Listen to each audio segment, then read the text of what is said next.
Tot la SX Serpentino, rețeta găsită de Andrei.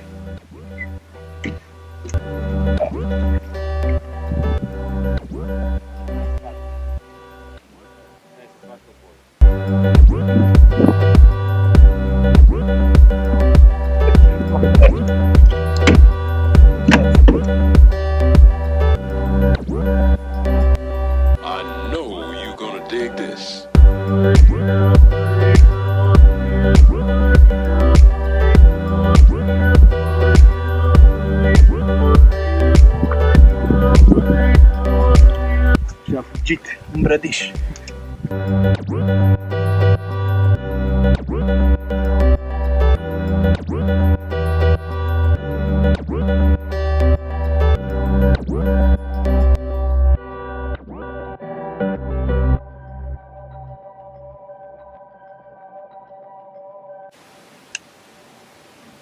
Chiar așa, numai să le bagă în gât. Bag o lipire de margure. Că dăm un pic margure să repete, că este dacă nu faci cu gât. Dai brad. Îi dau să meargă așa încet în seama. Nu mi-a pus să dai paralel.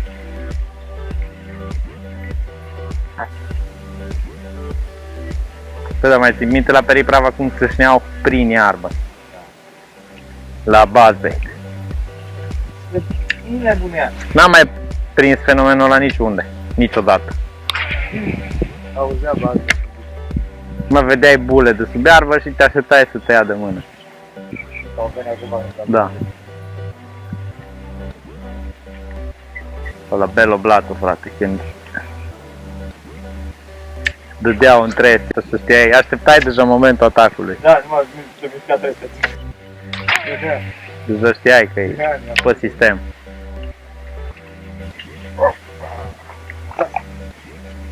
Merlit? Am dat cu celălalt. Care? La negru? Da.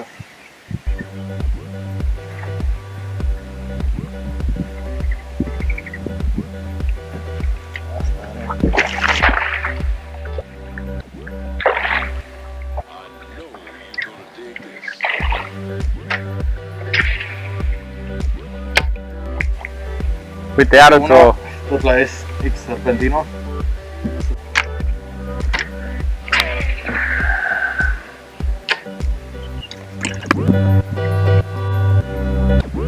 Yeah. Da, da.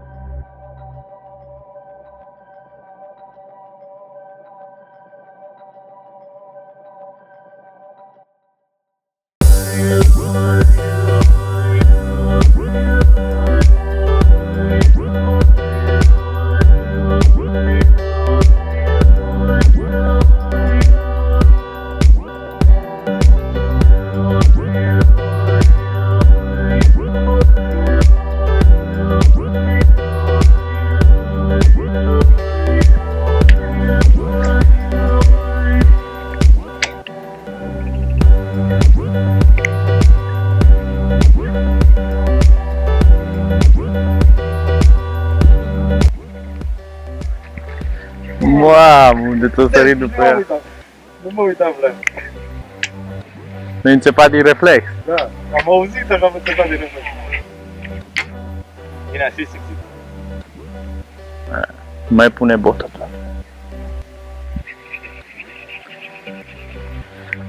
Bă, uite-te. Trebuie să pun și eu pe aia neagră.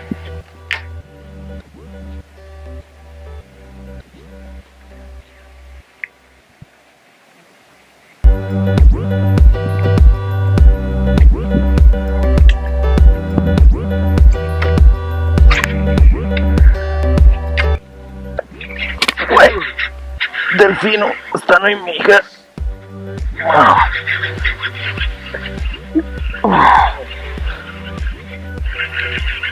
Nici n-am apucat să o joc. Da la călean. Incredibil. Stai mă că vine maica ta să te sperie. Da.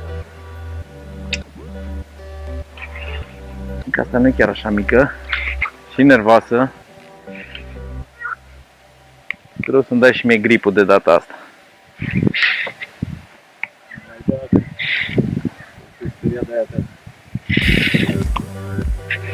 Dau sau să gripă? O gripă este. Este doar nervoasă, dar e de poză.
Așa țintă slabă au astea mici. Să știi de ce au țintă așa proastă? Că vin de jos. Da, și Aelan mai judecă când vede. Perfect.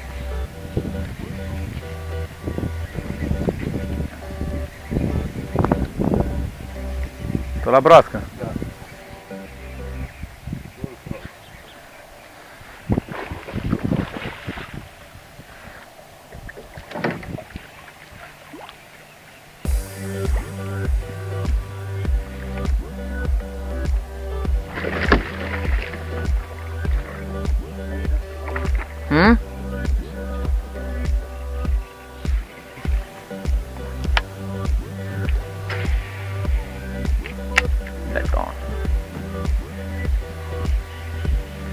Pare că după ce s-a ridicat soarele mai sus pe cer, rezultatele mai bune survin la Bullfrog.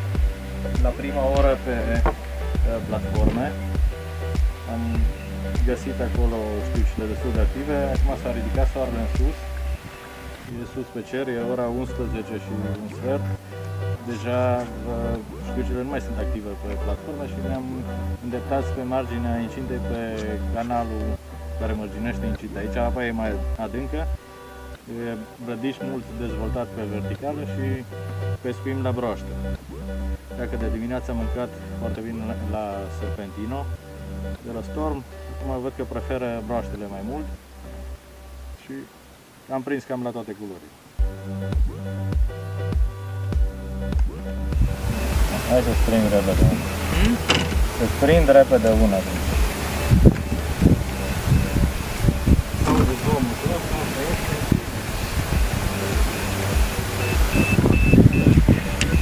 Arată de mult, ia pe mine.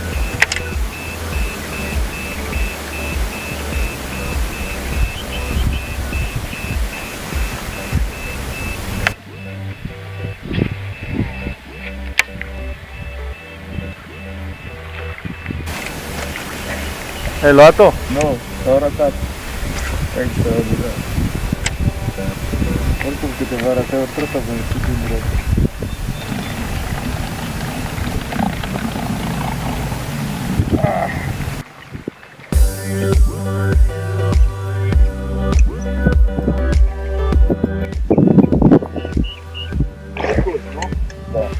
Super.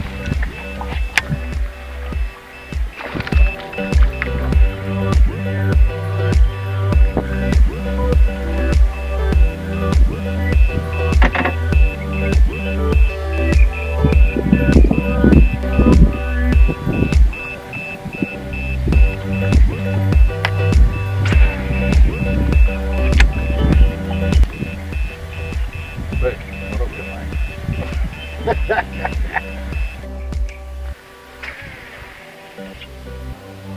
No, du-te dracului. Cred că au luat o broască de aici de pe apă. Da.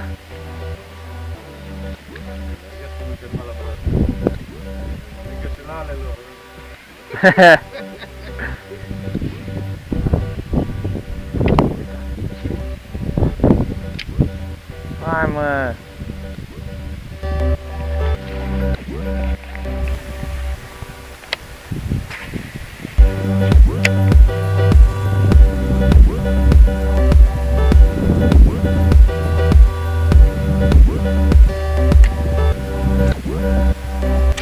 I know you're gonna dig this.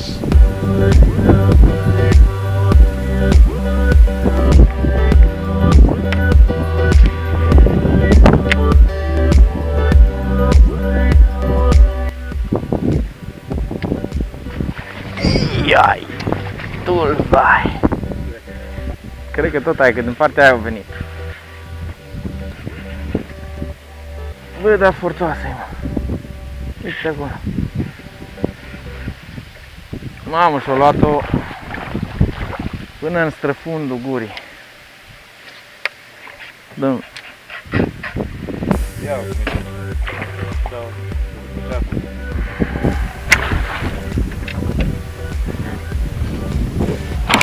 Vai, ce mi-a dat una pe asta, mână.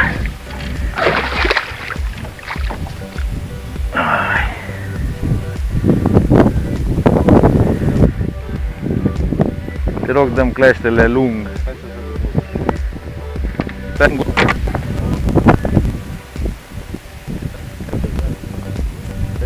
să vedem.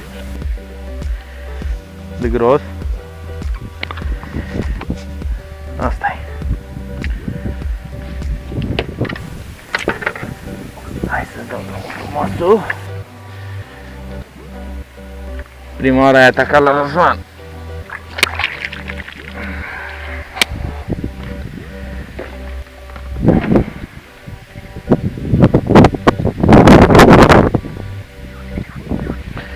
E grosă, pot să trag de iarbă.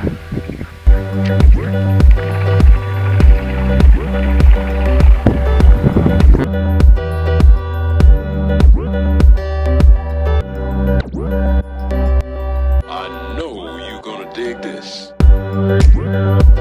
Okay. Ne apropiem de sfârșitul întâlnirii de astăzi. E ora prânzului, soarele s-a ridicat deja sus, e deasupra capului. Știucile nu mai sunt la fel de active ca de dimineață și de aceea am zis că o lăsăm până pe după amiază.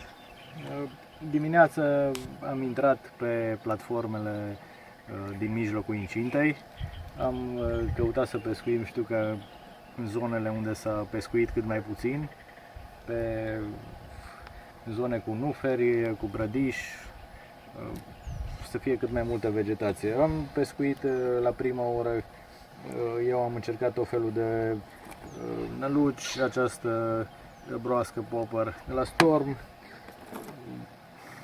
o altă broască tot așa de la Storm. Am încercat cu ocăre la suprafață, ne-am prea prins la prima oră și Andrei a fost inspirat și a băgat o nălucă nouă de la Storm, SX Serpentino, cu care a început să prindă. La un moment dat cred că avea vreo 7 știuci, eu n-aveam încă niciuna. Normal, am trecut și eu pe SX Serpentino și am început să prind.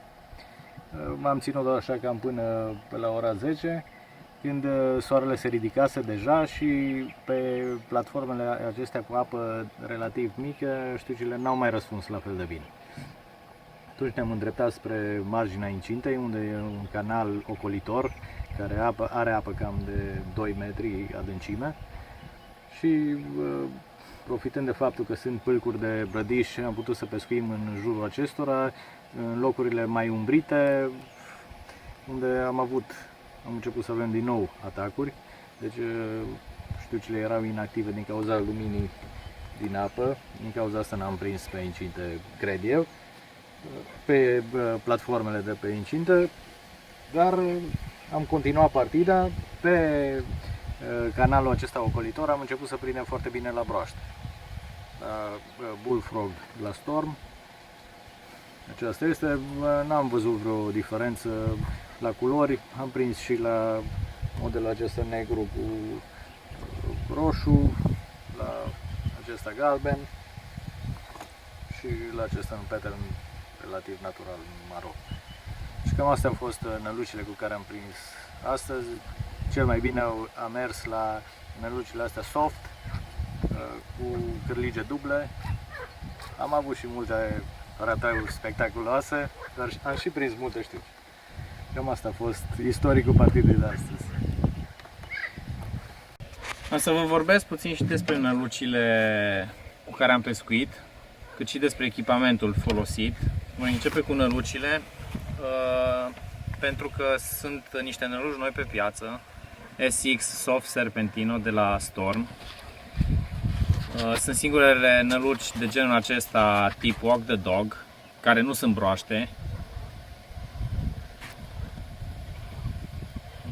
Sunt echipate cu cârlige duble, perfecte pentru dat pe zone cu iarbă, cu brădiș, cu nuferi în apă. Într-adevăr, nu rezistă la foarte multe știuci, dar rezistă la câteva zeci de știuci o astfel de nălucă, după care, când ajungeți acasă, dacă aveți adeziv special pentru gume, se pot lipi zonele tăiate de la ele. Este o nălucă de 15 grame, care se lansează foarte bine, în special din cauza formei sale aerodinamice și din cauza lestului care este exact în capătul opus decât cel din care îl tractăm. O altă caracteristică aparte a acestei năluci de tip Walk the Dog este că are o șerpuire foarte îngustă, iar în momentul în care, să zicem, prindeți 4-5 știuci și începe să ia apă, de exemplu, este recomandat să le jucați cu vârful mai sus, pentru că ele încep să ia apă. O să vedeți pe filmare că de multe ori le stoarcem, tocmai pentru a elimina apa din ele, dar acest lucru nu le-a influențat evoluția și nici capacitatea de a prinde știuci. Cealaltă nălucă care am prins mai bine după ora 10 este tot o nălucă de la Storm, Bullfrog îi zice, SX Soft Bullfrog. Cred că este cea mai mare broască care se găsește de cumpărat la noi în țară, în magazine. Ideea că n-am prea văzut broaște de dimensiunea aceasta. Este o broască de 20 de grame, nu se lansează la fel de bine ca și SX Soft Serpentino, dar se lansează în orice caz foarte bine și este foarte grea, comparat cu cam orice alte broaște se găsesc la ora actuală pe piață. Ca și echipament, și eu și Răzvan am folosit echipament de bait casting. Fire mai groase, am folosit o mulinetă Cronarch MGL, modelul pentru 2017, are un tambur foarte ușor. Am echipat-o cu un sufix de 30 de livre, se vede că este o ață destul de groasă. Strune de fluorocarbon de la sufix, 100% fluorocarbon de 0,80, 0,79 de fapt. După cum vedeți, am pescuit cu aceeași strună toată ziua. Sper că se și vede. Are câteva urme de dinți, de la cum am prins niște știuci mai mari. Ia să vedem așa. Dar a rezistat la absolut toate știucile pe care le-am prins și voi putea pescui în continuare cu această strună. Ca și mulinete am folosit mulinete cu un raport normal de recuperare. Aici se pot folosi atât mulinete cu raport foarte mare de recuperare, cât și cele de la 6.3, 6.2, 1 în sus. Lansetele sunt lansete din gama Heavy. Eu am folosit o lansetă Phoenix M1 de 2 ozi. O prefer pe aceasta pentru că este o fibră mai permisivă și chiar vă recomand lansete puternice cu fibre mai permisive pentru a nu rupe gura știucilor în momentul în care le agățați și trebuie să le trageți prin vegetație. Astfel, ajutând la eliberarea nevătămată a acestora. Cam asta a fost pentru astăzi. Vă doresc fir întins și să ne vedem în curând.